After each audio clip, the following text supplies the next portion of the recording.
ជំរាបសួរលោកគ្រូបាទថ្ងៃនេះបានជួយមកចាប់សរសៃហើយនឹងស្អំសរសៃនៅទីកន្លែងនេះតើអាការៈលោកគ្រូឥឡូវប្រែប្រួលបែបណាលោកគ្រូបាទប្រែប្រួលដូចយើងដើរអីត្រិចត្រឹកអីចឹងបានចាប់តៃហើយយើងដូចជាដើរត្រង់ផ្លូវហើយมันពិបាកទប់ខ្លួនដូចមុនអីបាទលោកគ្រូ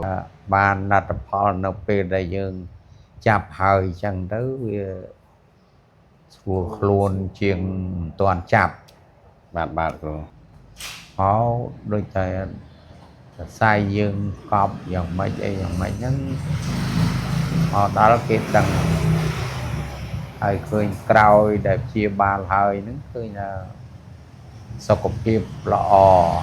ចង់សុខភាពល្អអញ្ចឹងអាសាមក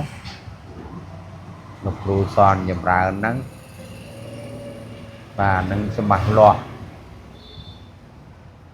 គឺថាកាលណាចាប់ហើយគឺ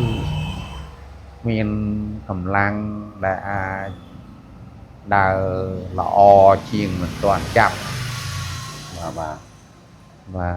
ហើយសង្ឃឹមថាបងប្អូននឹងជឿជាក់ហើយមកជាបាលឲ្យទាន់ពេលវេលាសូមអរគុណបាទសូមអរគុណច្រើនអញ្ចឹងបើសិនជាពុកម៉ែបងប្អូនដែលមានបញ្ហា